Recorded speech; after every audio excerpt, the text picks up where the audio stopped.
I will not do such generous introduction to my panelists as you did for me. I will just invite them to the table. Simon, McKenna, please come on here, all of you. And I will tell you a little bit about them. We have Simon, CEO of SMB. McKenna, Director Demand, Jobs and Livelihoods at GIAC. And Paul, Manager of the Indigenous Network. Million, General Coordinator of the Alliance for Food Sovereignty for Africa. And Sisti, Executive Director of ELCO from Tanzania. Thank you all and Professor Vijay from Columbia University, who has done amazing work in Africa for a long time. I am intentionally keeping the introduction short because they will also say a few things about themselves, because this is also a reflection about our journey. What we will do is we have two presentations on slide. The first one by Simon and later by Professor Vijay. In between, we'll have our other panelists reflect and have a conversation. As much as possible, we will make it very interactive. It's after lunch, so we want you to be involved. So we will not wait until the very end for your questions, but we would want you support in keeping your questions short. So we'll take one question for each person after every intervention. Before I perhaps hand over to Simon to the first presentation, let me say a few things about my own journey, and maybe I, of course, failed so many times, but I want to mention something in relation to what was indicated this morning by Rohini on failure to design for resilience.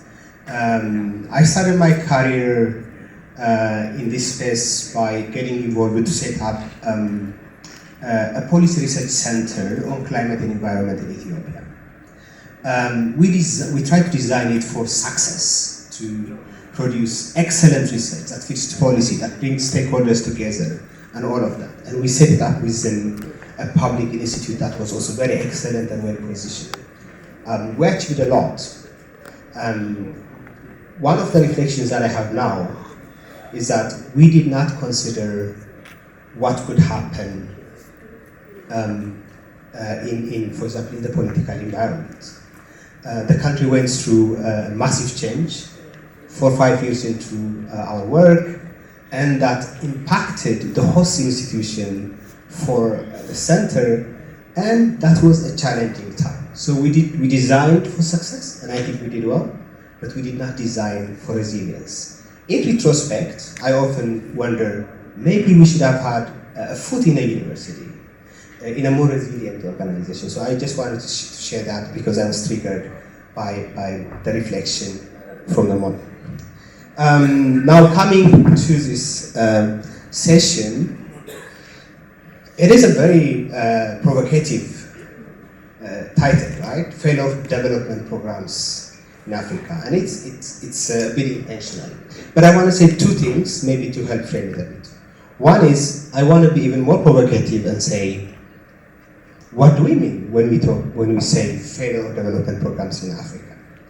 One of our collective failures when it comes to the African continent is that we tend to think the continent as a bit homogeneous place. It is, by all accounts, the most complex, the most diverse continent in the world. But do we bring that to our development programming? And what was our blind side in designing such a session? And how will we navigate the similarities in some of the big challenges and opportunities in energy access, poverty, youth population, and the potential that we see all over Africa, but also a lot of differences that we have to consider. So I'm trying to nudge my panelists here to keep that in mind. That's the first one. The second thing that I wanted to mention is I want us to keep perhaps a difference between development as a process, which is slightly different from development programs. So here we are talking about development programs, the kind of programs that we are all involved in designing, but development as a bigger process, I think we would have difficulty to comment on that, on Africa. And it's also fair to mention that there has been considerable success in development in the African continent over the past decades in reducing poverty, increasing access to services, health, and so on. So we are here focused on the programs that most of us are involved in. So with that, I want to hand to Simon to give the first reflection. Thank you so much, Haile, for the initial framing. And as I said, I've been invited to prepare a few slides. One of the first one, just to be a thank you. Often this kind of gets as a kind of last slide, thank you very much type thing. But it's a massive privilege. It's really a massive privilege to be here. And a few people have been asking me already, I'm sure like many of us, why did you come? And I think I actually disagree with one of the comments from this morning. I'm absolutely fine with the word failure. I think it's quite important to be open and honest and perhaps even a little bit bold and use that word failure. And why do I think that? Because look, there's such a massive trust deficit in our world at the moment. And if people like me or others, if we all go around to these somewhat razzmatazz conferences, not this one, but others, and speak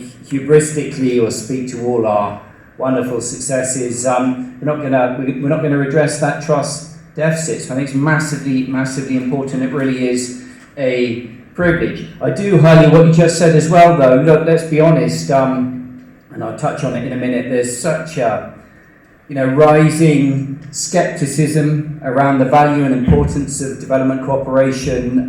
There's such a rising nativist sentiment, etc., etc. So we need to be really careful here. We need to get that balance, that kind of magic balance right around speaking openly, honestly to failures, but also celebrating the successes, of which there are, a myriad, thousands, and human progress has been quite staggering over recent decades or centuries. So let's try and find that balance, I think, between the successes and the failures. Not here to speak, frankly, in any great depth about the organisation I'm lucky enough to be the CEO of, but SMV, Global Development Partner, like all of us, trying harder than ever, I guess, to deepen and scale and accelerate the scaling of those impacts and making a big push, hard as it is, towards systems transformation.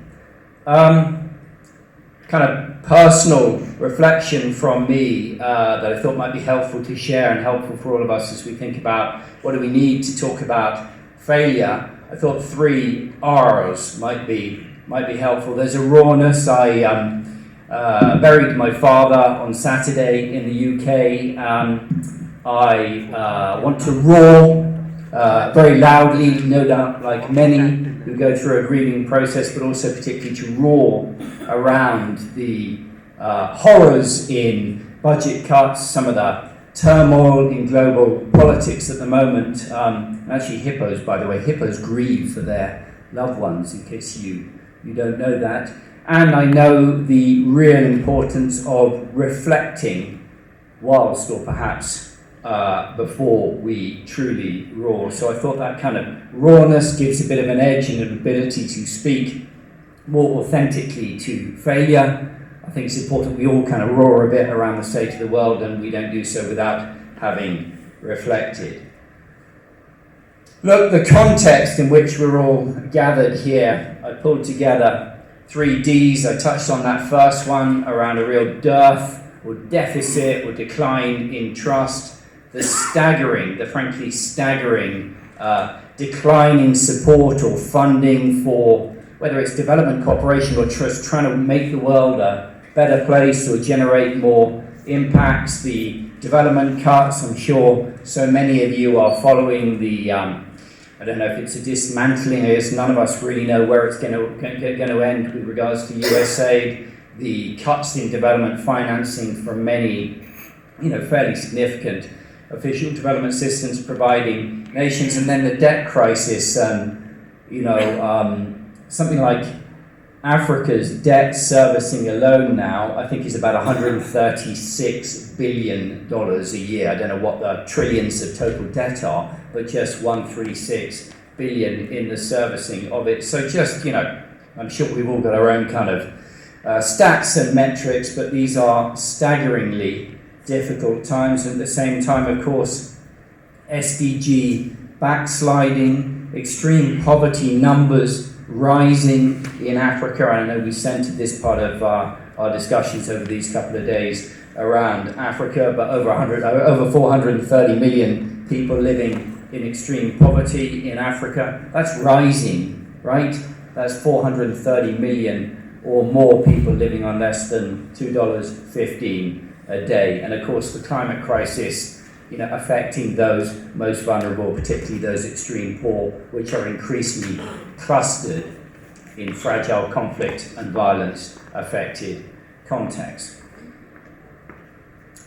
But there are massive opportunities, right? And I'm lucky enough with some of the partners gathered here in this conference and being with SMB to be involved in a number of, frankly, really innovative or impactful driven finance initiatives. The Dutch Fund for Climate Development partnership with FMO, we're mobilizing financing into things like teak production or agroforestry in South Sudan, or horticultural preservation in Kenya, and many others, or innovations in fuel-efficient briquettes, or results-based financing towards small and medium enterprises in Kenya, Uganda, and Tanzania. I'm not saying that in any way to blow SMB's trumpet, because within each of those projects, but it's very, very difficult to measure the impacts around your development finance, because they take place many, many years into the future, or your engagement with smallholder farmers around climate resilient agriculture. How do you really, really measure that in real time? So frankly, we don't completely know in the immediacy of these projects how successful or otherwise they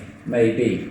But what happens, right, with particularly a lot of those more innovative financing mechanisms is that you go through a sort of valley of death or something, where they don't get lift off. They don't scale through from the grant phase into harnessing more forms of better development financing money, or they don't scale through into attracting blended financing, or they don't scale through into more private sector investment. So what we see is a lot of, I'm sure we all know them, those grant entrepreneurs who are so good, and good on them, frankly, from going from a SNV to, I won't name other organizations, but getting grants from a myriad of different organizations. And what's happening is that that's tying up that precious and increasingly constrained official development assistance money from those really, really fragile or extreme poverty-affected environments. So we're not getting the kind of puzzle of financing right.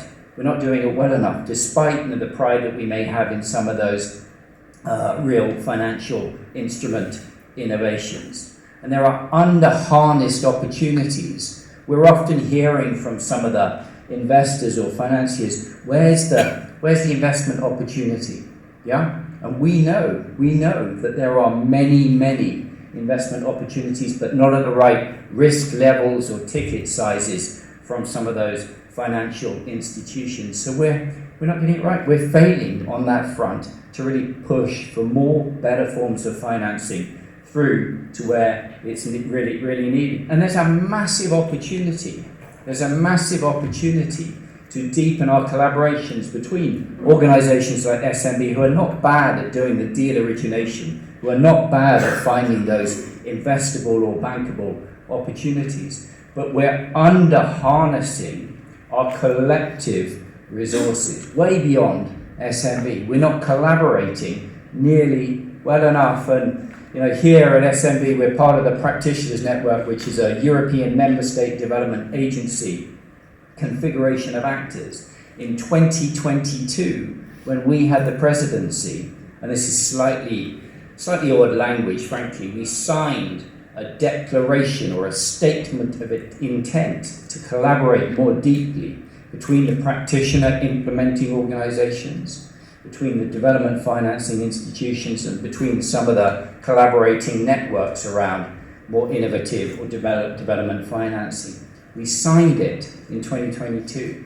We've been engaged with the World Economic Forum's initiative around humanitarian resilience to explore new forms of collaborating to get those better, more precious forms of financing through. But we haven't We haven't got liftoff yet. We haven't got the liftoff that we so desperately need at this increasingly fragile, fragmenting or fracturing time. So, getting to the F's, the reality is, the danger here is what's happening is, rather than with the pressures on financing, rather than with the increased needs that we're all seeing, rather than harnessing opportunities in different ways, we're starting to fragment further.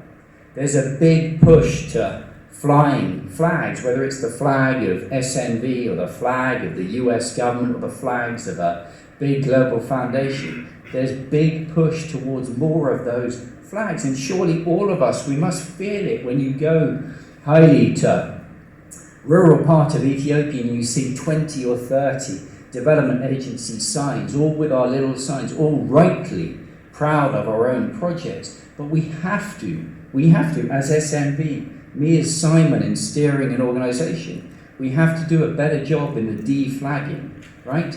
We have to stop, and this came up this morning, some of those kind of perverse incentives. We have to stop the metric of success for development agencies being so centrally around the size of our annual revenues or the funding, and frankly for some of the donors, philanthropic or otherwise in the room, occasionally I hear, oh, you all, development actors, implementing partners, see us with big dollar signs on our heads.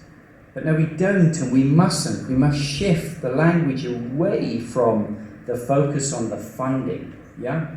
And we must find a way at collaborating better. And of course, I know that's so easy to say, and frankly, I've been saying it, maybe I've been doing this work for too long, but it's so hard to do. And McKenna, since we've agreed we're going to be a bit provocative, we're so proud of being in the Global Energy Alliance for People and Planet. We're so excited about things like Mission 300, our wonderful friends and partners at the IKEA Foundation around the new partnership we have around kind of nexus areas between regenerative agriculture and productive use of renewable energy. Those are wonderful things, but we haven't got the puzzle or the pieces of the puzzle. That's what that quickly put together image on the left is trying to show. We haven't got it right. And please, of course, we heard this morning, we need hyper-local. But it doesn't just mean that everything gets delivered through directly locally in some new magic way. What it requires is listening much, much better. What it requires is what Robert Chambers or others have been writing about or talking about for decades. Better, truly participatory approaches, an awareness of the inherent power inequalities which are central, absolutely at the core of systems transformation. So it's not just about saying we'll go all in local and missing out on those big global power structures. It's about connecting better the global with the local, and some call that glocal, perhaps, but it's about the puzzle coming together in better ways. And my last slide, because again, you've got to talk about yourself when you're talking about failure. I'm so privileged to have the opportunity that I have with SMB. I'm so proud to be part of an organisation that's really pushing towards those 6 core components of systems transformation. But as a CEO, and I know I'm talking about a current ongoing failing rather than something from the past, but the challenge of speaking about a failure from the past is, and I've been reflecting on this as I was flying over here, failure is rarely individual, right? It's almost always involving other people, and I'm not terribly comfortable, frankly, at standing here and talking about failures which involved extraordinary other people who are working incredibly hard to make the world a better place. So I own the current failure that I am going through, my current failings in not doing enough to push the organisation that I'm so privileged to be at the helm of towards thinking more about the bigger impacts, more about the longer term outcomes, more towards being a better partner with greater humility, focusing more on contribution to impacts, contribution to systems transformation, because by no stretch of the imagination should any of us think that we are able to deliver systems transformation by ourselves, but contributing alongside others. And that should be where some of the funders should be holding us to account, not pushing us to an input, activity, output, attribution model, but encouraging us to measure collectively our contribution to impact. My last point, if I may, big bets, big ideas. Of course, the world needs those. Of course, we need them more than ever at the moment. But what about a challenge fund? What about a big bet to figure out how we can work better together? I'd love to see that. I'd love to be a part of it. And I'd love to learn, fail, learn from the failings, and then grow together around that. So thank you very much. Thank you so much, Simon.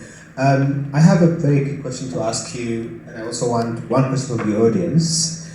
My question to you, Simon, is your points about, especially on the funding system side, on the funding. That's very clear. Can you say a bit more on the side of big organizations like yours? What are the tensions that are creating this persistence not to go in the directions that you mentioned?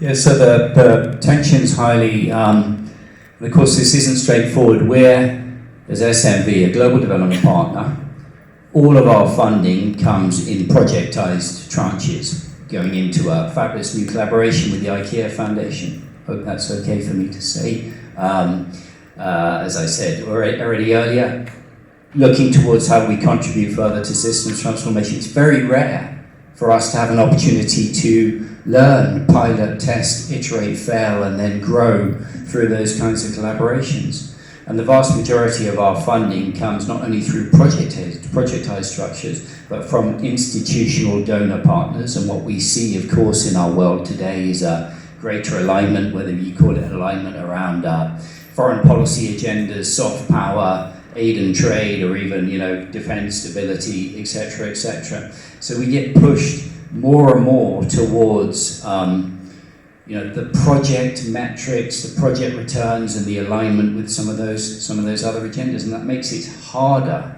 for us to talk about failure. That makes it harder for us to deflag, because we're also needing funding to do our work, and it makes it frankly harder for us to collaborate really with others, because we're being steered and pushed into hitting certain deliverables or conducting certain activities within a project box structure. Thank you so much. I'm happy to take this very briefly. Two questions, one that I think will lay there for everyone, and the second one directly to you, Simon. Thank you for your comments, Christina Singer. My first question is, which I'm going to leave there, is why are you proud to be part of GAP? And I'd like the panel to come back to that. And then the other question is, learning from failure. I was an advisor to the Kenyan Ministry of Energy for COSAP and worked with your colleagues. COSAP is a huge failure. How have yourselves, SMB, the World Bank, learned from that failure? And why aren't we seeing elements of that being reflected into the new design of M300, Ascent, etc.? Great, thank you. I think on the first one, why are we proud to be a part of GIAP? Because when you get three huge and hugely influential global philanthropic bodies coming together with a focused intervention around a topic of massive importance when we're looking to generate development gains or dividends, I saw it. And I still believe there's a massive opportunity there when you get the collaboration right. Secondly, they mobilized a lot of other actors, a lot of stakeholders. I think the framework for collaborating with host country governments, crowding in private, I think the model is fantastic. I think the operationalization of the model, of the vision, has been much, much more challenging. And we've had challenges in Ethiopia with setting up mini-grids, solar powered mini-grids for irrigated agriculture in 4 regions of the country. But the vision for it, still gets me massively excited. On COSAP, one of the biggest learnings, and I'm doing my best, of course, here, not to come back and say, oh, but we got all these things right, and there are some really nice impacts on it. One of the learnings is the debt facility was designed in something like 2017 or 18. Well, something happened, somewhere between then and now, and it was kind of called COVID, amongst other things. And so the terms of financing, these structures that were set up and agreed on by the World Bank and then the government of Kenya, well, the world massively changed. So frankly, after that, a lot of the private sector groups that were looking for financing to either provide access to solar household systems or clean cooking, the terms weren't attractive enough for them anymore. So we are trying, as SNV, to influence the bank and others. That's hard, by the way. There's little SNV. That's hard. To influence them to get more flexible, to enable more adaptation. And we won't get any of that unless we have more trust, which is precisely why these kind of discussions are so important. But thank you. Good, tough, fair questions. Thank you. Thank you so much. And let's use it as a segue to McKenna, talking about GIAP. Wow, just throwing the elephant in the room right there in the middle. Because I know you're all excited to hear about GIAP, I'm going to save it to the end. And have two things I want to say before that. One, just a reflection on what we mean about development in Africa and what we mean by failure and the significance that has. And I want to tell you a small story about a conference I attended not so long ago, a couple of days maybe ago, that really highlights what I think is the failure of energy access on the continent and the failure to deliver energy access on the continent. And then finally we'll talk about GIAP and some of our failures, what we have learned and how we are trying to do better.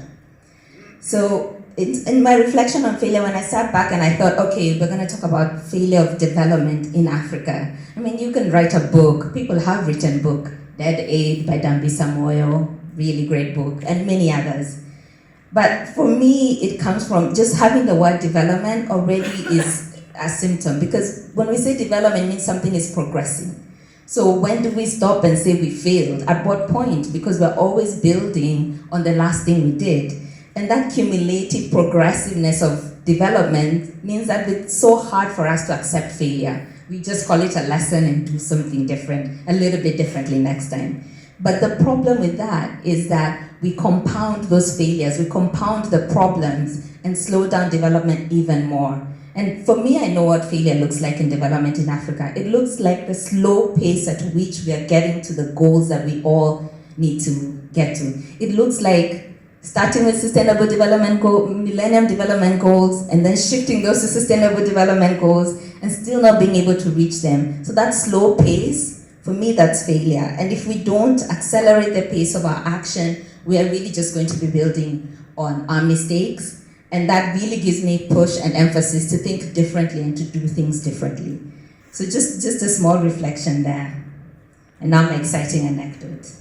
A little bit, I was at the Mission 300 conference not so long ago, the Africa Energy Summit, actually, that's what we're calling it. And in a room with our collaborative partners, a closed door session, we started having a discussion about what does it mean to actually succeed in this program? What is it going to look like? What is 300 million Africans getting connected to electricity access? And so we had division in the room, half, maybe not half, but some people were talking about, tier 1 access. If we just get people to the first tier of access, we're going to count that as connection. And another group of folks in the room had really disagreed with that very strongly, and we're talking about the modern energy minimum, right? Enough electricity to power productivity. And so there's this back and forth and very strong feelings and arguments on both sides. And then sort of at the culmination of the argument, a colleague stood up and said, let me remind everybody about what the definition of energy access is. The IEA says it's 100 kilowatt hours a year. And everybody paused and everyone was like, wow, yeah. So he says, if that is the definition of the IEA, then why are we talking about 1,000 kilowatts hours a year, which is the modern energy minimum? Surely the answer is already there.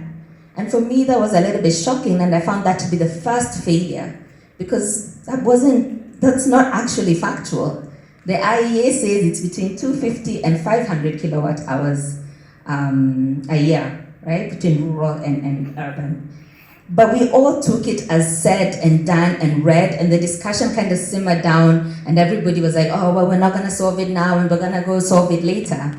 But the first failure of energy access development programs in Africa is that we listen to expertise without that are not really based on the context we're in. So the IEA defined it. Who's the makeup of the IEA? How did they decide it? An OECD-led organization decided what is the minimum amount of energy that Africans need. And you know there was a demographic difference between the people who are defending the 100 watts and the people who are defending 1,000 watts. And so we need to take, as Africans, our knowledge and fact check what is being told to us is what we deserve or need, or what is the minimum for us. There's also, for me, an assumption. Assuming, you know, there's a classic saying that I'm not going to repeat about what assuming does to you and me. But that assumption that somebody has said it strongly and therefore is right. The assumption that the limit is set and we cannot question it.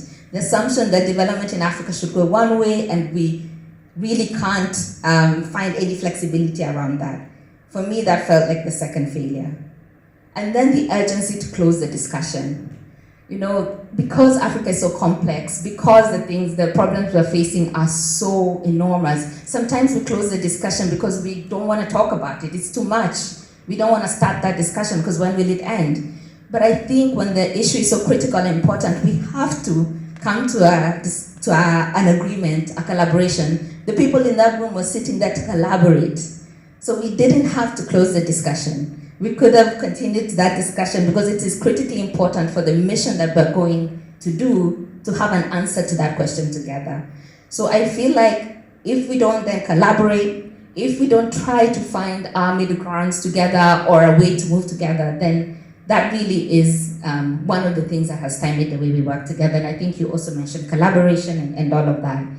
And unfortunately, what it has led to is a lot of experimentation in the continent, a lot of piloting, without a lot of movement, and without kind of an acceptance of what it actually means to do development, what has happened in other parts of the world, and therefore what must happen in Africa, and probably must happen round about the same way. And what I mean, for example, in energy access space, we always talk about a private sector-led approach. This is something many people are excited about, and of course the private sector has a role to play. But sometimes in the way we program, we treat it as if it's the only solution. We don't talk about the people who are going to be hardest to reach, who are not going to get served by a private sector that is driving for profit, but must be subsidized. So these are the kind of conversations, real honest discussions that we must have if we're going to solve some of these problems. And I could wax lyrical about Africa, so I'll stop there and come to the thing that we all want to talk about, which is GAP. GAP is a Global Energy Alliance for People and Planet, founded about 3 years ago by a collaboration of 3 donors coming together and agreeing that there was a big mission, a big opportunity, a big vision around ending energy poverty. And that vision, you're right, I think it still holds, but there have been failures and mistakes along the way. And I really want to talk about 3 of them. It was with an ambition of, or with the potential for 1.5 billion, so those were the commitment that was made when we launched GAP. It's one of the biggest grant funds that has existed in energy access, right? There was no more bigger pot of grant funding for energy access. And that's exciting, and that builds vision and builds expectation, and it's also a big and hard thing to do. And we were not humble enough to recognize what a big and hard thing it is to do. And we try to do things the way we've always done things, right? Folks who are coming from the sector and have always done things a certain way, we kept doing that, not being humble enough to first sit and wait and realize the enormity of what needs to be done, and that also it can't be done by ourselves. We also didn't take time. We were not patient. We built the plane, but we were flying it. Which, everyone says it like it's such a cool thing, but I don't want to be in a plane that is being built and flown at the same time. Nobody wants that. We should have taken the time to really understand our process, understand the market, understand what is actually needed before we started intervening. But we were excited, we did the thing that was being said before and made many announcements, and then kind of started realizing after the fact that actually things should have been a bit different when it came to, what we needed to do. I think the third thing or the third point of failure, I think, is the lack of transparency and accountability. It is endemic in the development sector. Unfortunately, no one holds people to account. No one holds the charities that are going around Africa doing all kinds of projects to account. And when government try to hold them to account, we say we are overburdening innovation with all this regulation. You're killing innovation when we try to do accountability. And we did not take the sector along with us. We did not have them in the room to hold us accountable, but also to help us in forming the solutions. Because that would have built our resilience. That would have made our solutions perhaps more appropriate for the sector, a thing that we're trying to do now. It would have also helped us weather the challenges that came to us, because we would have a huge bank of what we are calling the alliance really powerfully behind us, both in funding but also in the practice of doing the work. And so we are sitting in this space where, we're reflecting on that failure. We're trying to see what we need to move ahead, because we all agree that the collaboration is needed. An alliance, a bringing together of priorities of funders, focusing on one thing, it is necessary. And that radical collaboration is a bet, as GIAP has been. And so what do we do going forward? What do we do now? We made those mistakes. How do we move forward? I think one of the things we're really trying to do, which is exciting, is finally finish building the plane. Looking in-house to sort out our internal processes, the way we work with each other and with others, and really spending time fixing that. We're also trying really hard, especially in our programmatic work, to involve others. So that radical collaboration, the reality of the alliance, bringing it in our work. Projects that my team is launching this year involve actually building out the program with the partner that we are working with to implement it. And I think these are the things that will, guide us back towards the vision of what GIAP was supposed to deliver for the world, and hopefully can still deliver, but in the spirit of being more transparent and open in how we deal with our sector. I'll stop there. Thank you so much. I think really insightful reflections and quite deep also. I have one question. You reflected on the journey of GIAP and identified these three elements, especially the first two. I would assume they would be relevant to, for example, Mission 300. So is there a reflection now to bring this into the design? Yeah, I hesitate to answer for Mission 300, mostly because the reality is that Mission 300 is a World Bank and African Development Bank collaboration, with GIAP, of course, and Rockefeller and Sustainable Energy for All supporting the banks to deliver the mission. So just so we all understand how the structure sits. I think, these are lessons that we should be taking to Mission 300. Our CEO, if you hear him talking about Mission 300, you'll hear him say radical collaboration very openly. And in the spirit of that radical collaboration is where we're having those kind of debates that I just spoke about in our anecdote, really challenging them, trying to challenge them. We admit that working or trying to shift the way these two big banks work is going to be hard. Maybe it's not possible in the timeline. Our support or our ambition is to move the needle somehow. Can philanthropic funding especially come in to convert the energy that is going to be delivered into the economic development for people? That's where I think we're going to play our part. That's where we can make a difference and bring our learning to Mission 300. More so rather than, really trying to steer the beast, the elephant of the two banks into doing things very radically differently. Thank you so much. I want to give the audience an opportunity for one question. I will take it as people are thinking, get back to it. Now we want to change a bit of a gear to agroecology and related solutions in Africa. And Miriam, from your experience, you'll share with us. Thank you very much. Actually, I was looking at her as the only woman here, and is that part of the failure?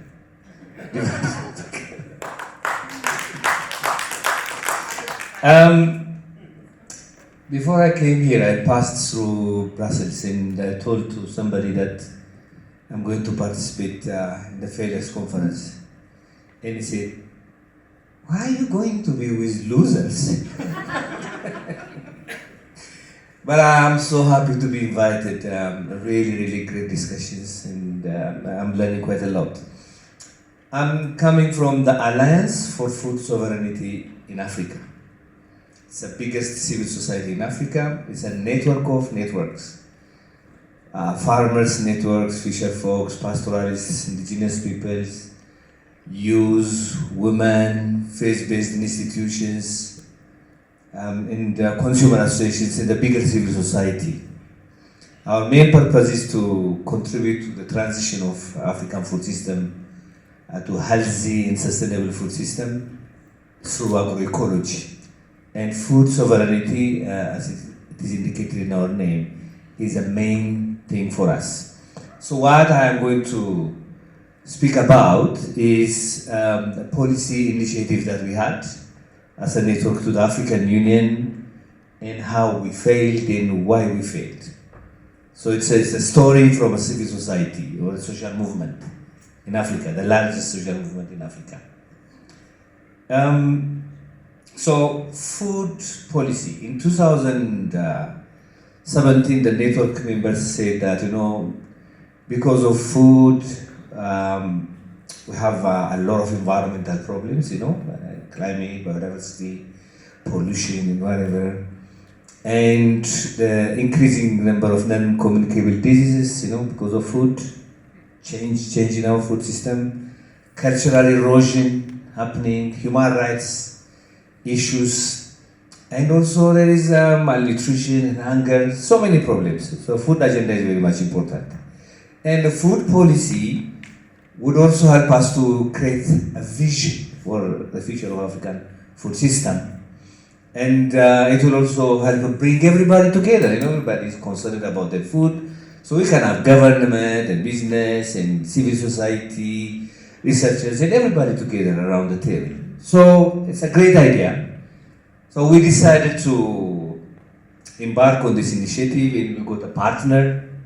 And after that, we started to mobilize a base, meaning starting dialogues in as many African countries as possible, 27 African countries. And we had the budget, and suddenly COVID came. So we agreed with the African Union and FAO and others, WFP, I think Africa, to do a study, desktop study. Are there policies already related to food? If there are policies, are they sufficient, or do they fit the purpose? So that study was done. It was sent to experts, and the experts sent it.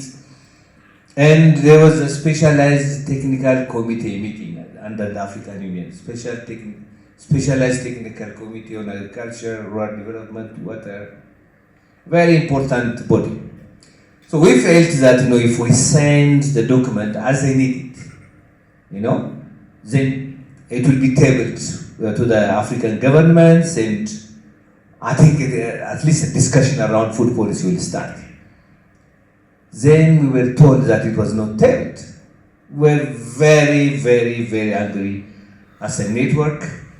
We wrote 3 letters to the African Union Commission for explanation. We produced a statement. We produced a sign-on. Nothing. That was in 2021. Then we have 2 years for the next round of the Specialized Technical Committee or STC meeting. Then in between, okay, we should have done A, B, C, and let's do that. And so we did more studies, more dialogues, we organized more documents, and we submitted it. And it was on the agenda to be discussed by the STC. And it was on the agenda in the morning, in the afternoon, they scrapped it from the agenda. We were crazy. We were really, really mad. In 3 days, we had more than 1,025 civil society organizations, all sorts of civil society organizations sign And we wrote a letter to the Commission, to the African Union. We opened the sign-on, everybody signed, we sent it. The African Union Commission, oh, okay, we'll look into it. Nothing. Nothing up to now. So, so we start to reflect, what has gone wrong? So what has gone wrong? I think some things. One, we assumed that African Union would listen to people's voices, to the base. We didn't know, now we know to some extent, that they listen much more to the funders than us, you know. So we assumed they would listen to us. The second was in the amount of research that we done, the facts for the food policy would win the case. You know, we have the data, we have the information, we have everything. Is compiled in the format that they want. That's enough, and that didn't work. We also believe these are the statements and press releases and letters will work. They don't in our context. I don't know how many people read statements and press releases, especially from governments. So, and also we have classified certain groups as enemies. They even asked us to talk, and we say no, they're supporting conventional and green revolution kind of agriculture. We are for agroecology, so they are disruptive, so we don't want to speak to them. We even wrote letters to a number of NGOs funders to defund these institutions. So, we thought we were powerful, and we suddenly realized that probably we are not, and we have to learn from our mistake and develop a strategy. Probably for the future, I think what we have to do is we have to bring other actors on the table. Not only civil society or social movements, but other actors. And speak even to our enemies. Some of them can be supporters, for a food policy. So we need to broaden the interaction. And we have to understand the influence that some funders have on the African Union. Who are these funders? How much of the money that they give to the Union? And can we speak to them? We didn't think that we will have to do that. I think we still have to bring more actors, as I said, and also mobilize the base. More and more civil society organizations in Africa should be part of this. And communication, we have to communicate the need for the African food policy to so many actors. So that is the learning, and we are hoping that at the end of 2025, we are going to submit, but this time we'll be much more prepared. So that's the story in the learning. Thank you. Thank you so much. Really, what a very interesting and extremely important experience that touched upon so many issues. I want to single out one strand from your story, which is a bit of the agroecological solutions. A lot of actors now, institutions, funders, are very interested and keen to advance agroecology solutions. We know that it has multiple dimensions, and it could mean many things. From where you are sitting, what are the blind sides that the actors, the institutions, organizations advancing this have, from what you are saying? Blind sides on how they approach agroecology, advancing agroecology. Yeah, as you are saying, there's a huge shift now. We've started working on agroecology in Africa since 2013. As ARSA, we are one of the actors pushing agroecology for the last more than a decade. But the blind side is we don't yet understand the labor side of agroecology. How much effort is needed in terms of agroecology. and we work with a lot with local communities, with farmer organizations, quite a lot, but we need to do more of that. What is the challenge that they have in promoting agroecology? And also the transition, they want to transition from conventional, meaning, using external inputs, both pesticides and artificial fertilizers and other mechanisms. So how do we support them to shift to agroecology? Because it's a disaster for a farmer to move from one to another. It's an opportunity cost. What is that opportunity cost, and how do we support them to transition? So these are some of the issues. Thank you so much. Interesting conversation. I work for an organization called Practical Action. And all three of the speakers, it's half the panel down, so all three of the speakers have spoken very highly of partnerships. It's almost as an afterthought in the SDGs coming in at 17.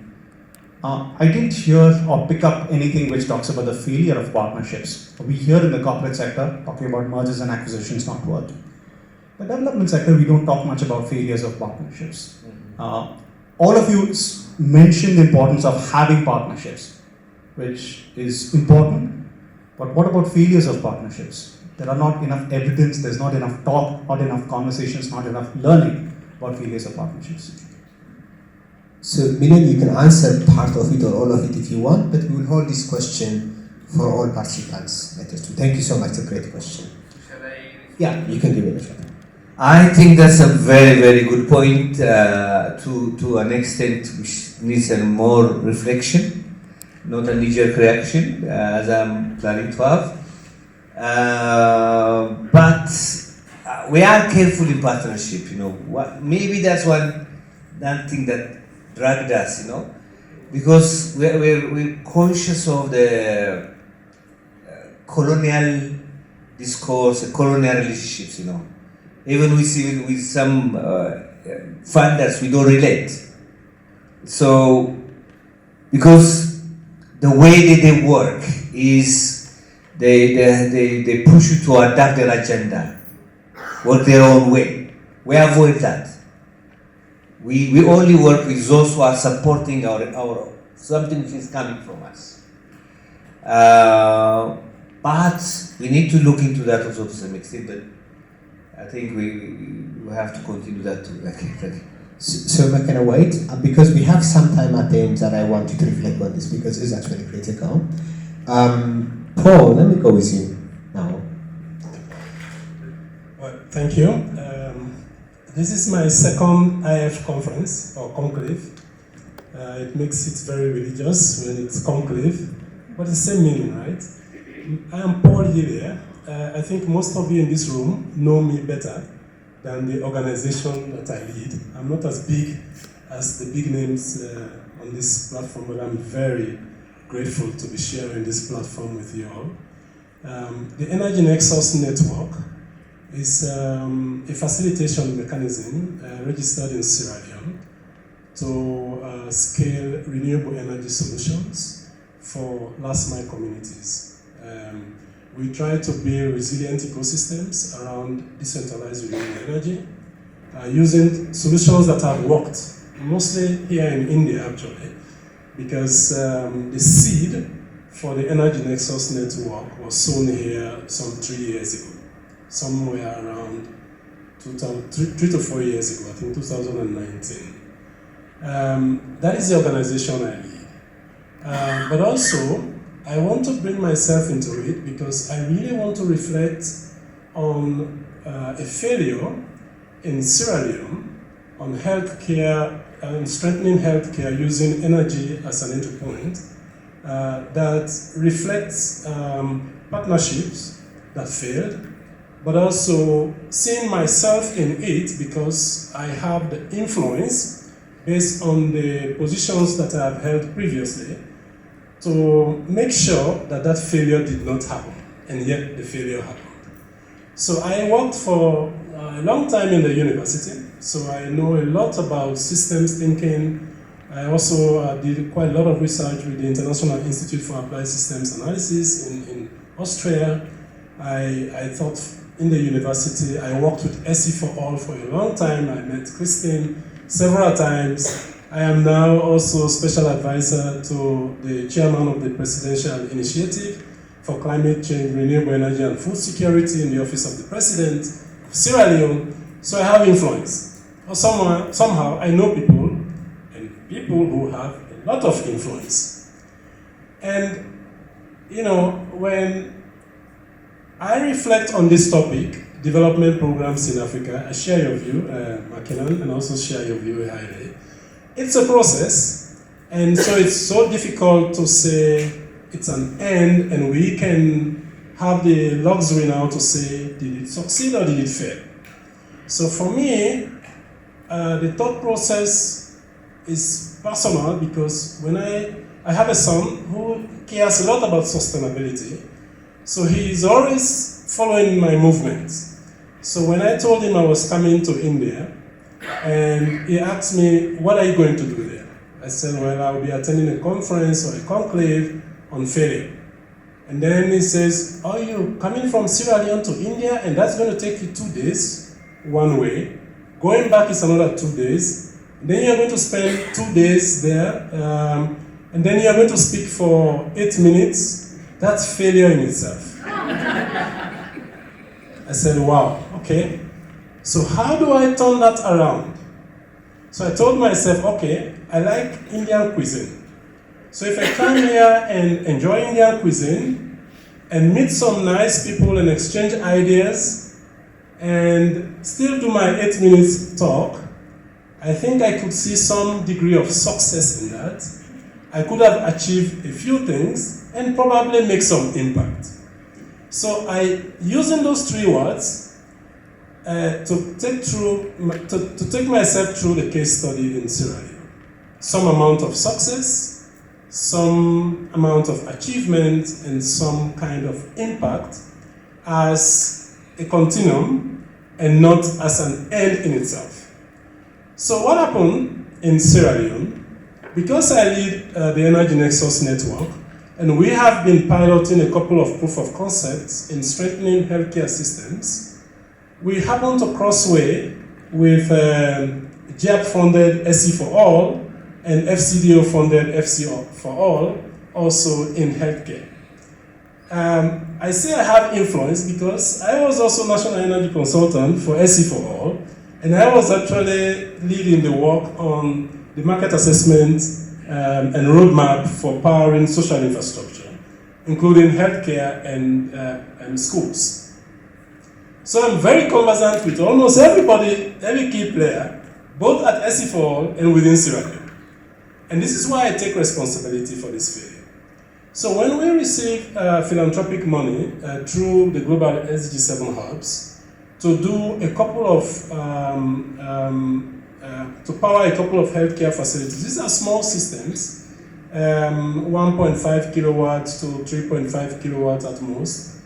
It was very attractive because I knew I have some leverage somehow to gather all the actors in the country and to do some of those things that we have recommended in the market assessment and roadmap. But then, SE for All had also received some money from FCDO to do some facilities, and with a very structured program. They were also a facilitation mechanism in itself. They had a project manager. They employed or recruited a project management firm. They had an energy procurement and construction company who was going to do the work. And then they have a publicist who was going to do the publicity part of it. So it was nicely structured and good representation in government also to get good decisions on the selection of which healthcare facilities to do. But we were ahead a little bit. So we did our assessments for 9 facilities, and we sent out tenders to procure for an EPC to do the construction work. Between that time, one of the facilities that we were going to power, SE for All, was also visited. And you see different failures in there. The so-called beneficiaries, the health workers and the government all wanted a particular healthcare facility to be powered. Our system was a 3.5 kilowatt system. The SC4 system was a 5 kilowatt system. So the end users or the beneficiaries wanted both. But hey, wait, there are 1,600 facilities in the country. Only 250 of them have some form of electricity. For goodness sake, there is no shortage of facilities that could be powered. Okay, so when we went to do our deployment, we realized that we didn't know still that there was an assessment at that facility because the end users or the beneficiaries did not tell us. And also, we go through some processes of informing the Ministry of Energy at the central government level, the district health management team at the district level that gives us the facility, and then, of course, the facility management units that work with us to deploy the solution at the healthcare facilities. So our processes are thorough, actually, because we borrowed that also from India. The processes were okay. And we know all the people that we are dealing with. But these same people, for some reason that we still don't know, at the ministry, recommended the same healthcare facility to SC4. And look at what happened. So we deployed our solution, and then the SC4, the EPC that was to do the work for the solution for SC4 came in, and then in the same room where we had our batteries and the connections to the solar panels, and the panels are in the roof, on the roof anyway, and everybody could see them, they deployed their solution there as well. So lithium iodide batteries, we had our lead-acid batteries just next to, I have photographs just next to each other, and then they started tampering with our own systems because they say our system is smaller and theirs is bigger, so they could make some adjustments and so on. They removed some fans, wall fans that we have put, and they put some rotating fans. Interestingly and funny enough, they fixed bulbs as well. Not because the bulbs that we had were not enough for the room, but they also wanted to show their own bulbs. So you have two bulbs just next to each other on the roof like that, right? And then they replaced some of the bulbs in the corridor with fluorescence bulbs. You know, I went there 1 month after, because we do our M&A 1 month after to assess, right? And then we saw this. And then I knew everyone. So immediately I went to the contact point in the ministry and I said, hey, this cannot happen. We are preaching this, we are talking about this, we know each other, let's stop it from happening, and we know how to stop it from happening. Either we move our system to another facility, or you move yours, because there are so many others waiting for this. The 3.5 system we deployed can light up the facility entirely, because there are no equipment, this is really just basic stuff. And then we even extended to the accommodation of the healthcare workers. So it was enough. Really enough. So let's move this 5 to a bigger facility. And then they said, okay, yes, I think we should consider doing that. But it was not that easy. Because they've already committed resources, and moving it was going to cost some more resources and probably also some embarrassment here and there. And then we started dragging feet here and there. Meetings upon meetings, meetings upon meetings. Nothing happened. And so, to my surprise, I went again, and then I found a signpost. A signpost with a billboard that this facility has been powered by this, through funding of this and that and that. This made me really now, this is where I started to lose myself. And I said, I should do more. Why am I failing like this? And then I started making calls to big people in government. And somehow, some influence happened also. They removed the bill on the board, but the board still remained black. So somebody told me, well, it doesn't matter anyway, pictures have been taken for M&E and so on and so forth. I thought that was the end of it all. Meanwhile, the system that was deployed was not on yet. So I still had hope that it will be moved, especially when that signpost came up from the billboard. 3 months later, when we went for the next M&E, we found now that they had fixed all the things that they had removed from our system, and now they have fixed theirs, and their system is now working. So we have 2 systems now running parallel in the same facility. 2 systems. As I speak to you, that is exactly what is happening. And then I have a young people in my health team working with me, and they were really frustrated. And they told me, what do we do? I said, let's learn from failure. Let's learn from failure. We failed because we thought that if we moved our system, we were being empathetic with the healthcare workers because our system was providing electricity for the healthcare workers, and they appealed to us that please don't move it. But then the other team were also not ready to move theirs for similar reasons because they also want to do accounting that that particular facility on paper has been lit. So as I speak to you, the system is still there. But as much as I told my team that let's learn from failure, I strongly believe that it is not failure entirely. I go back to where I started, that it is a process that we need to learn from. Could we have succeeded more? Yes. Could we have achieved more in terms of numbers of facilities that have been lit?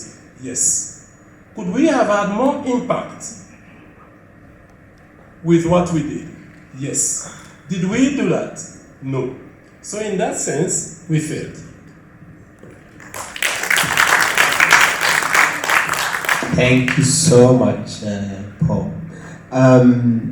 It actually reminded me about how this kind of coordination problems might be happening beyond, of course. This was very visible, solar facilities, bulbs.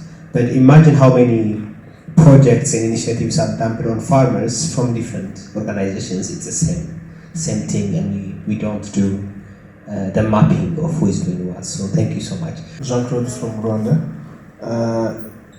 Yes, learning from that failure, there's a way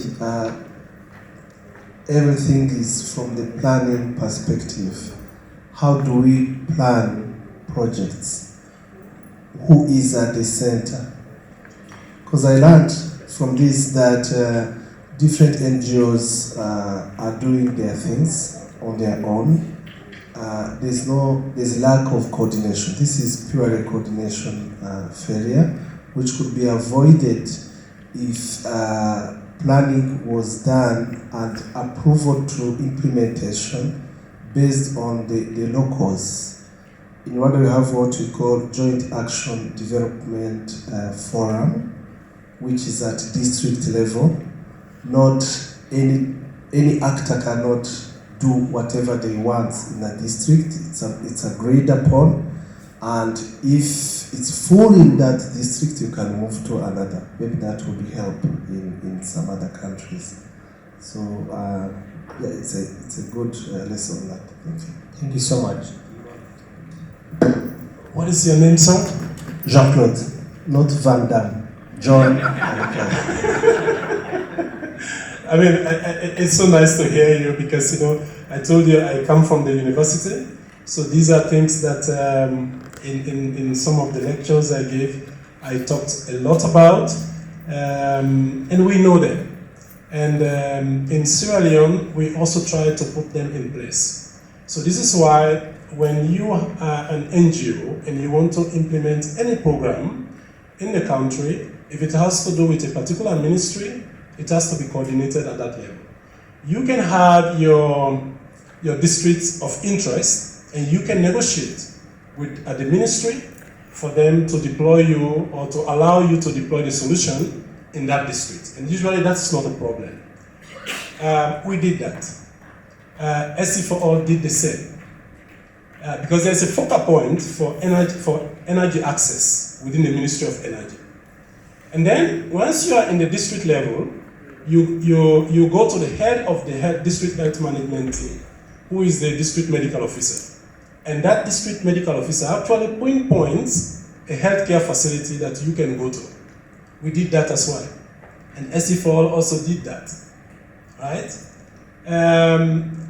Is SC for All talking to 10? Yes, we know each other. It's a very small country. We are only 7,500,000 people. At the helm of governance, we know everybody knows everyone. Yeah.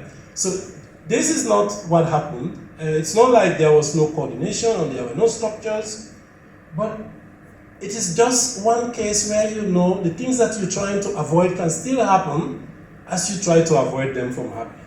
And this was it. Thank you so much, Paul. Now let's fly from west to the east to Tanzania. Sisti, you. Hello. Jambo. What? Greetings from Tanzania. As we would like to say it, greetings from the United Republic of Tanzania. We are coming from what McKenna was saying. The African Summit took place in Tanzania.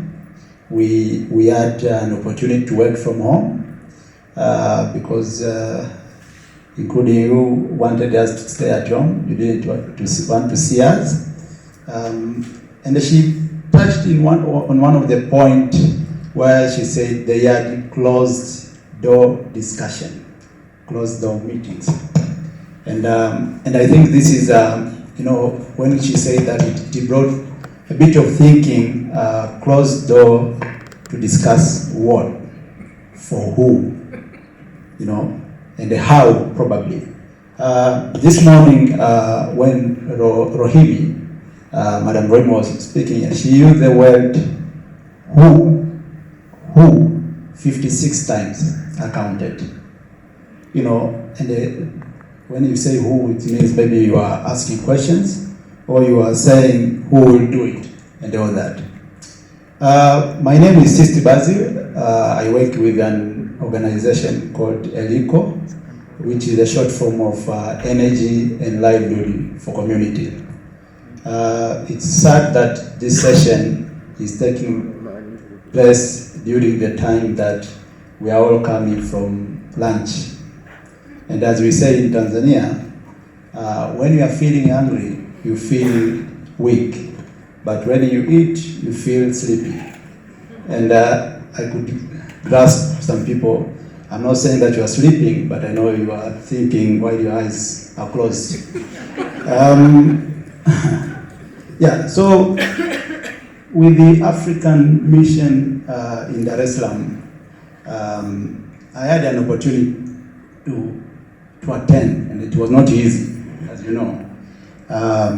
But then I didn't go into closed rooms, but as an implementer of programs in last mile rural energy community, I understand what it means to be engaged and to be allowed to participate and to be allowed to make your own decision.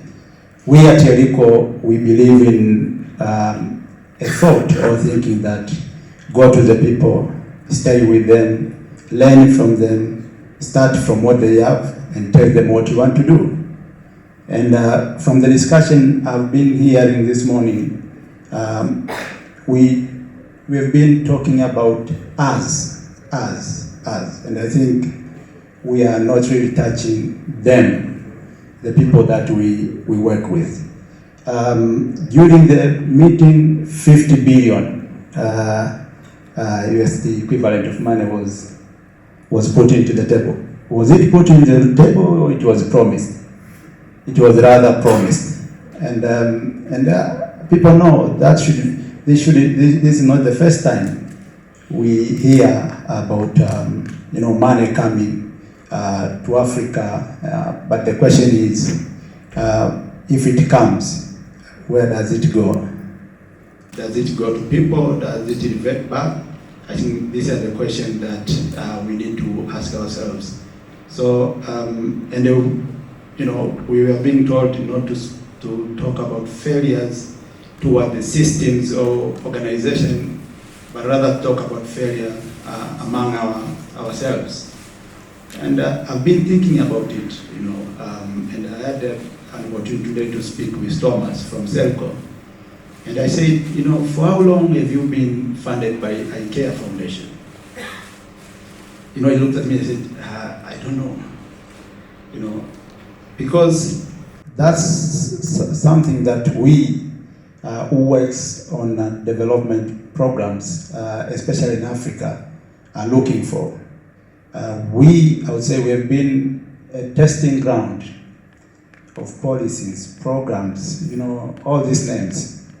Recently, a colleague of mine met one undergraduate student who had just graduated, and they had a card written DFP, donor-funded projects or donor-funded program. In Tanzania, we are labeling them like that. And during the meeting, he said, you guys, last 2 years it was on malnutrition.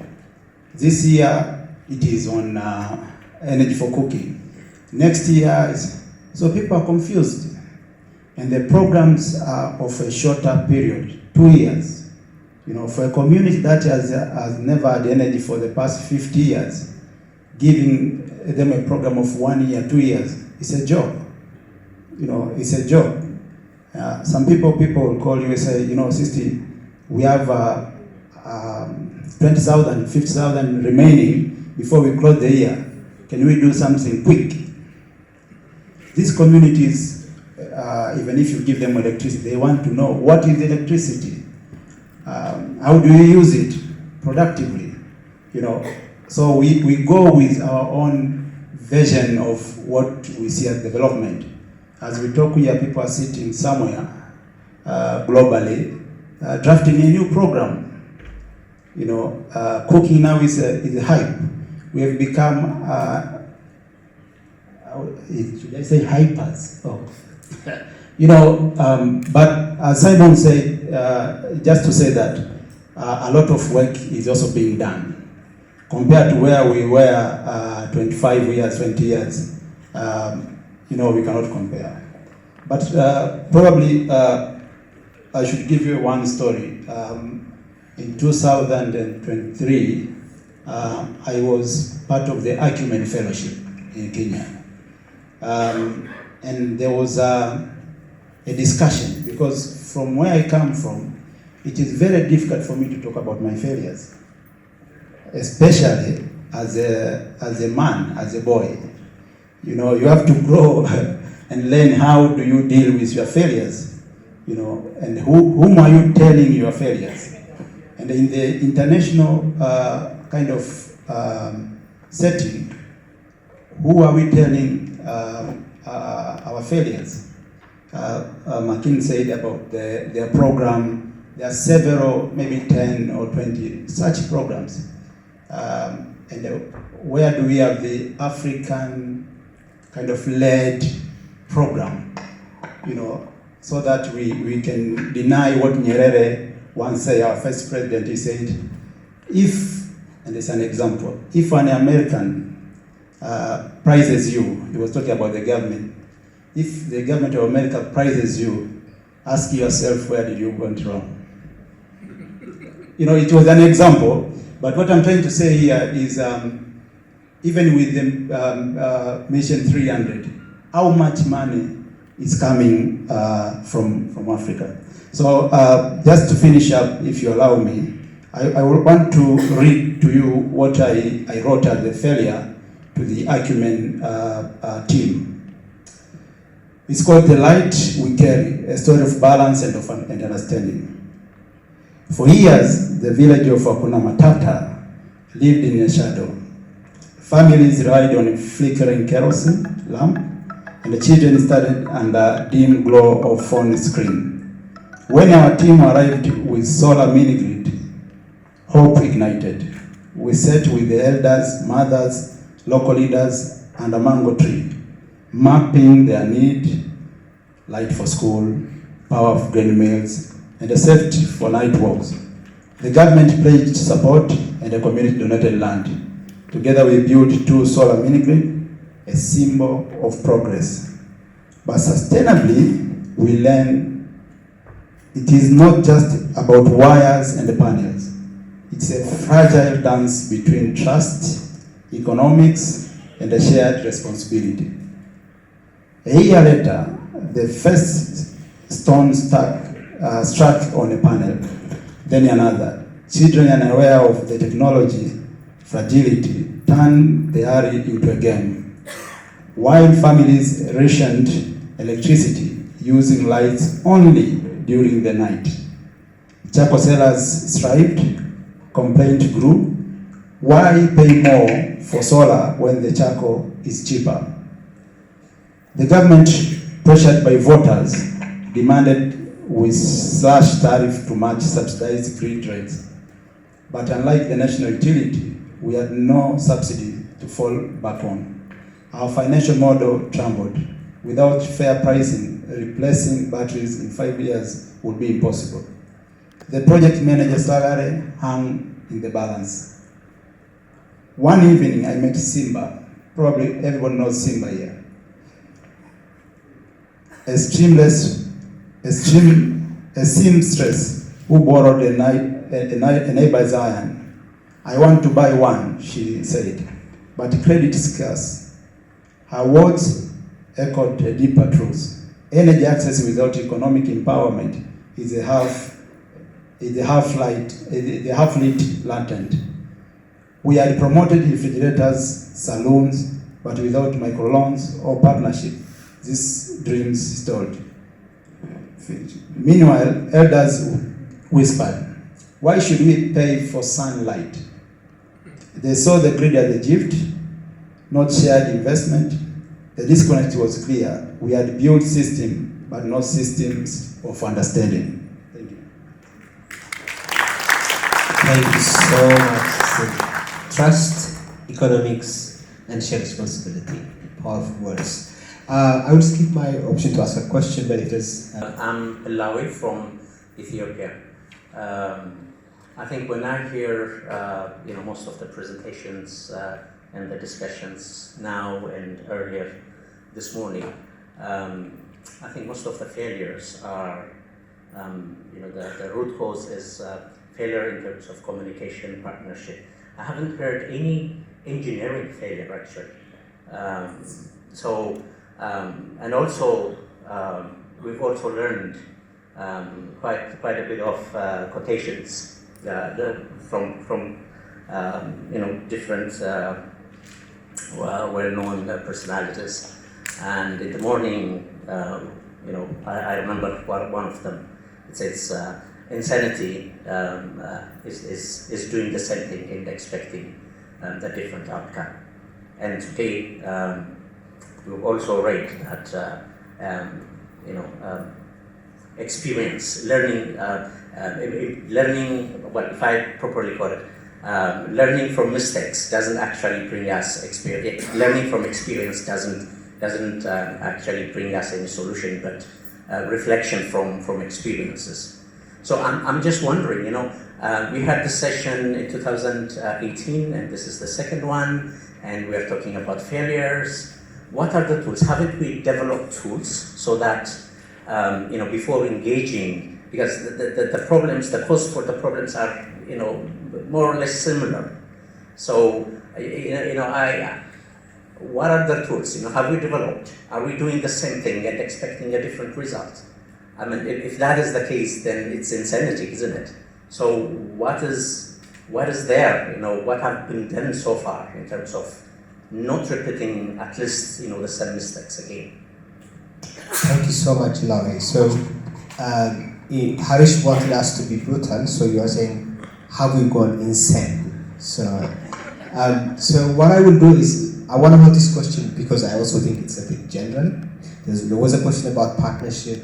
Now this is why are we doing the same thing again? Thomas, I know you have a question, but first I actually want to go through the last presentation by Professor Vijay, and then I think we might have 5-7 minutes to answer and have Q&A.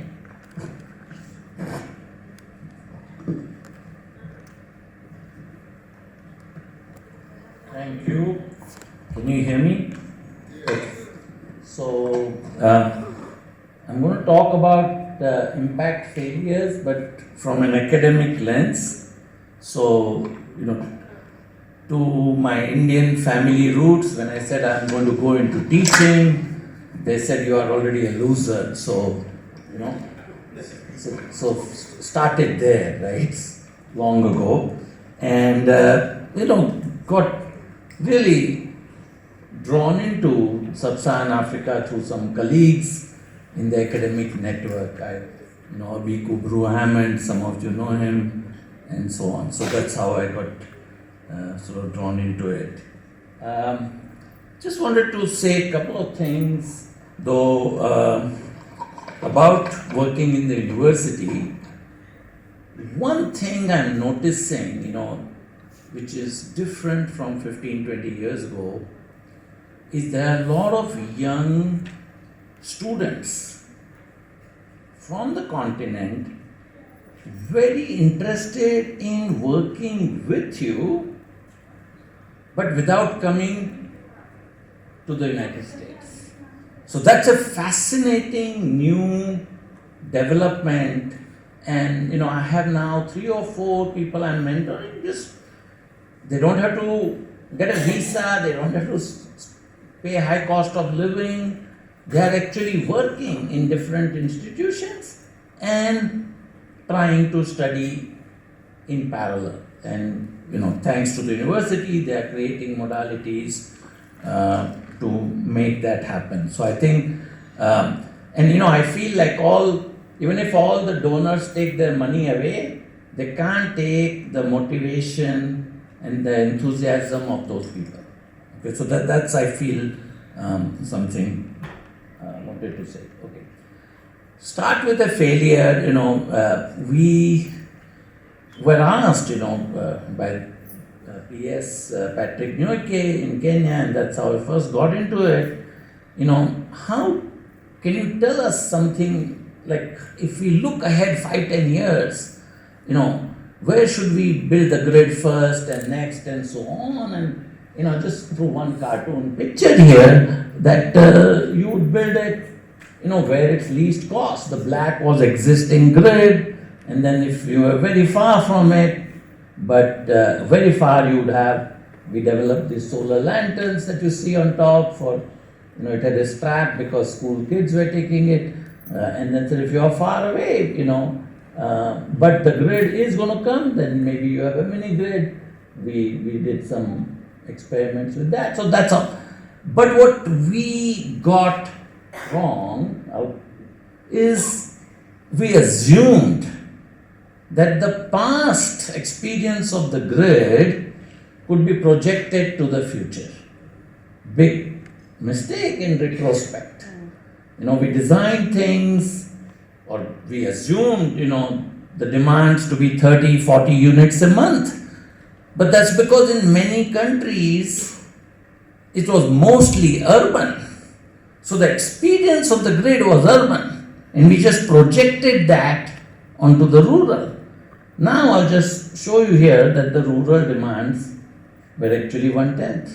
So we got it so wrong that if we had the correct numbers, so that's just one, yes, urban is higher, but not only is the rural lower, but over time it's declining.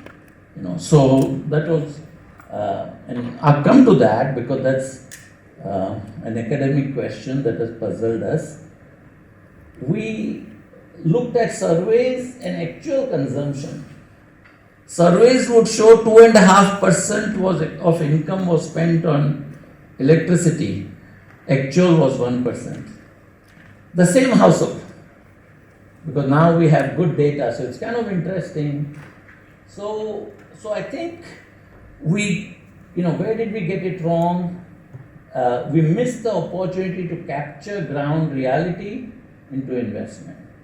And I'll talk about it later that we can't spend $1,000 assessing something that's $10,000 investment. That is just not viable. So I'll show you what we need to do is figure out how to get that bottom information all the way to the right, but at scale, cost effectively. Okay, so, last time I was here, Harish asked me to talk a little bit about some big picture lessons that came out of, Millennium Villages and so on, where I was a little bit involved with the infrastructure side. Quick thing, on education, we found that quality of education was more important, and that would bring quantity not the other way around.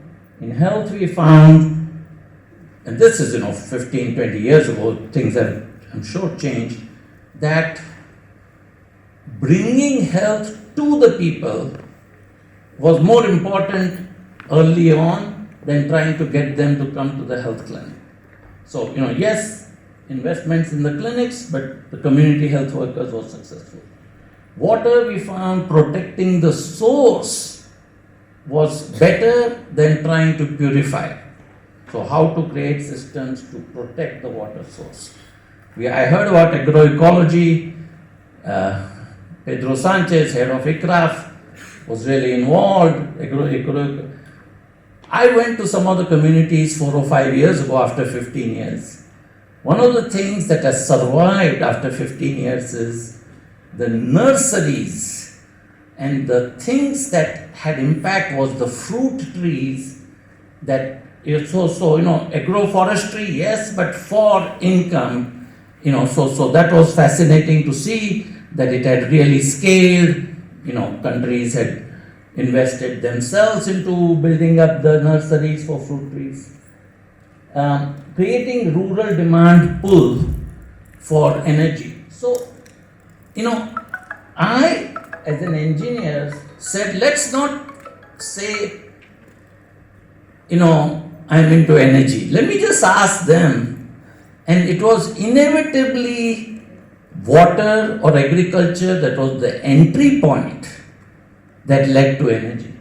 So, how did demand pull occur? I think we heard it happened through building trust. How did we build trust? Through whatever the community prioritized, which generally was non-energy. Fourth, propose it as options, not solutions. I think what I found is people who are not here, who are living in communities, are far more astute, smart, knowledgeable, and they can make the choices. But present it as a choice, and that way they bring their own skin into the game. I'm not going to read the last line. Okay? So, which is, we can talk about it later. Okay? So, that's why water was the entry point. When we did water, that actually helped us bring out that there are community structures and governance, and this was usually through cooperatives. So I was blown away by the cooperative kind of success.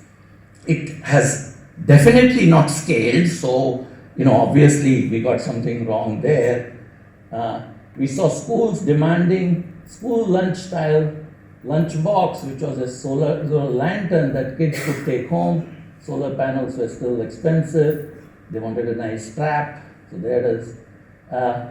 The demand pull came after the water interventions, where the cooperative structure was formed, and presenting as options, what we found is that the community was very astute in contributing their own labor to making it happen. And that changed the game completely. It was not like some external EPC contractor coming in and building mini grids here, and that I thought played very well. It was really owned, and ownership in more than one way, right? Inevitably, they suggested start very small, because after all, they were making part of the investment. And that was fantastic, because if demand grew, then it was the best thing to happen. Infrastructure was already there. You only needed to add solar and batteries. You didn't have to do anything else, and it would actually be good for the system. So you see here, just to give you a very example, that second set of panels were added 3-4 years later when the system maxed out. So, when you sort of listen to the community, incremental is a good thing. This system was built in 48 hours by the community. Okay, so that had huge benefit to reducing the costs of assessments and studies and everything. So that's another lesson we learned. I want to, we are all talking about solar, okay? Where we saw in some settings where there were a cluster of farmers someone using diesel, not all of them. Solar actually, if you could bring in the right structures, was low cost. In the bottom 3 examples, it was not. And I just wanted to highlight, even in spite of all the reductions in cost of solar, we all got here and flew here using fossil fuel. Let's not forget that it is about development first. So that's, I just want to point out that example on the very left bottom is from Nigeria. I grew up with that in India.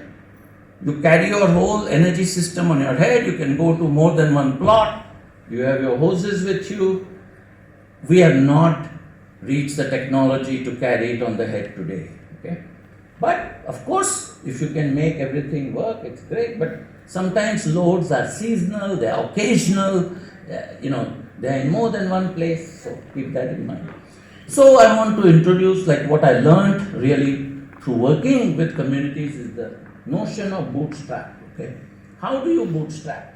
As I saw. Okay, so this is some photos from Ethiopia, from Dugum, and you see that farmers are already bootstrapping, and there is the grid going by because the government policy is to only bring it to households, even though the consumption for the agriculture would have been 100 times of household, and it would have led to, this is another setting, same thing, you see the grid on the top left going by, and this farmer, was really, to him, that diesel was his prized possession. His main problem actually was, he takes a bus 2 hours to get fuel, and sometimes the fuel is not there.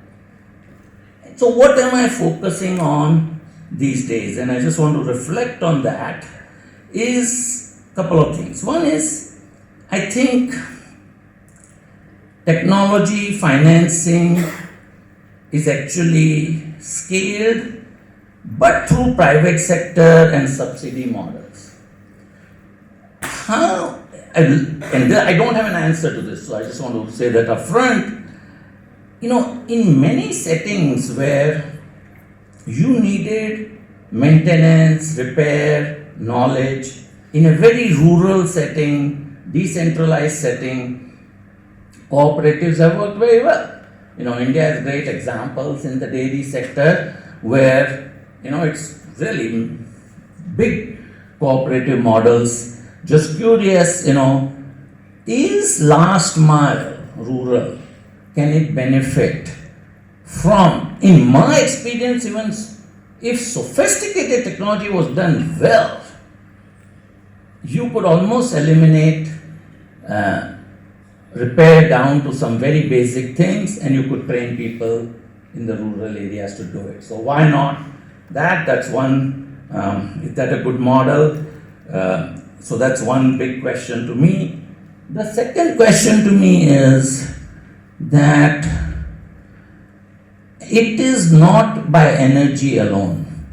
You need complementary things for livelihoods, for incomes.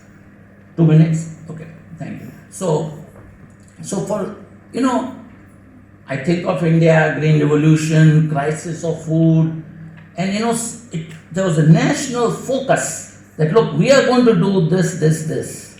Identified in conversations with agriculture people, water people, soils, all this, and they said, this is what we're going to achieve, and then energy will have to play this role. You see? And then it was much easier. And the last point, so I think because I think, I could be wrong, but the mission should not be defined by the World Bank or GAP. The mission should be defined by the country leadership. It should be that they are pushing that this is what we want. It's like taking a loan. You don't get to give a loan and also say this color you should have on the wall. No, it's your house. You build the house, you design. So I think, how can we strengthen the ability of the country leaders to sort of decide for themselves, and we provide them the best information to decide. And so what am I focusing on these days? I'm trying to do what a government asked me to do, but do it at scale and cost effectively. They said, tell us what people are using energy for. Currently, we gathered this data at scale for 1/10 the cost what people were doing with remote sensing and AI. So I'll end with that. Thank you so much, Professor. I know we are out of time. I think there's a very big question that we could discuss forever, which is, why is there a gap between evidence and design? So and whose failure is it? But I don't think we have time to do that. But we do have two questions that were already identified. One on partnership, another one on why we keep doing the same thing. McKenna, you were volunteering to take the partnership one, and if any of you would volunteer to take the second one, that would be great. Then we would finish. Very briefly, thank you. Yes, I will be brief, because we are an alliance. We have a lot of experience of partnerships and where they have gone wrong. I think there are a couple of things. One is misaligned goals. We all think we're driving to Delhi, but some of us are going to Mumbai, but we're in the same car, and so then we really end up somewhere in the middle. And it's not just about the goals, it's about the metrics we measure to get to the goals. Those must be the same between the partners. They can't be different KPIs. I think we've also seen a lot of forced marriages in partnerships where, you weren't the first choice of a partner, but here you are. And so that resistance of being in this forced entity rather than a willingness to just collaborate, I think that's been difficult, and how to untangle that.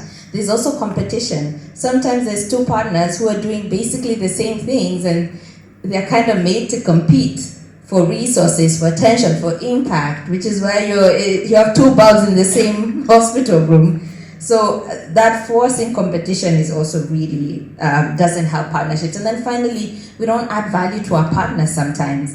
You're in a partnership, but it's extractive. You're taking from your partner and you're not bringing any value to that partnership. And if you do that, then you can't work together. And these are some of the things we're learning and hoping to do differently. Thank you so much.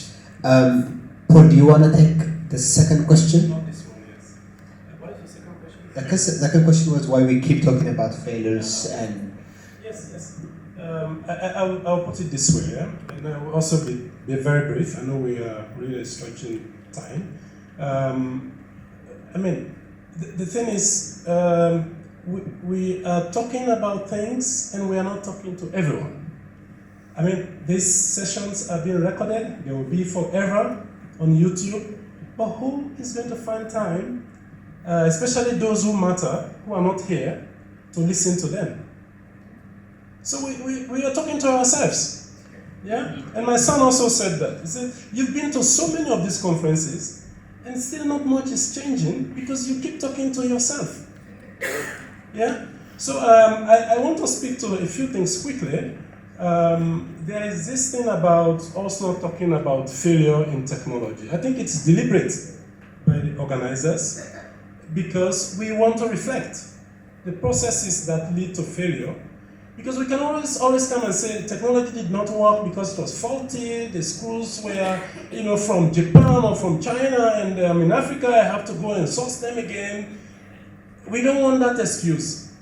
We are looking for those excuses that we are responsible for, that we could have stopped.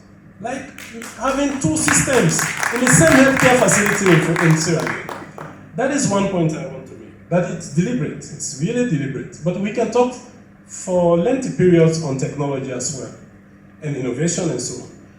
Another thing I want to mention is what 60 mentioned quickly, that Africa, we have reached a critical mass of knowledge to cut down the transaction cost between philanthropic and even traditional institutional funders with development programs in Africa. This is not to say that we don't need international NGOs or international organizations to work with us in Africa. But we have built capacity.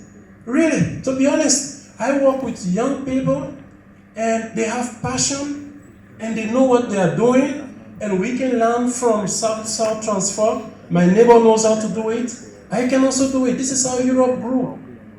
This is how Europe grew. We can do the same. And we want to do it. But because we are going into relationships, partnerships that are not mutually beneficial sometimes, and we are competing actually for the same resources, we are trapped. Recently, just quickly, I visited, we are working with an international organization, and we received funding of up to 1.5 million. Part of that money was going to go to some of the programs that we have to implement, but we have not done yet. But others were going to some tree planting and alternative livelihoods to take people off mangroves. And so we went, the donors came to see the impact of the project. And so far, those who are responsible for that component have only implemented 10,000 worth of the amount of money. And we sat in 5 Land Cruisers, new ones, that total cost I think is 250,000, to go and see a 10,000 watt deployment of a solution. And I asked myself, suppose we just took that money, 250,000, and dump it in this community, $250, we just dump it and go away. I'm sure if we come back to that community will be far more developed than the way we met and left it that day. I'll stop. Thank you so much. Simon, you have a burning 70 seconds. Yeah. 30 seconds, going to be very as quick as I can. I think the question, you kind of twisted it around highly, or framed it more bluntly, is are we the embodiment of insanity?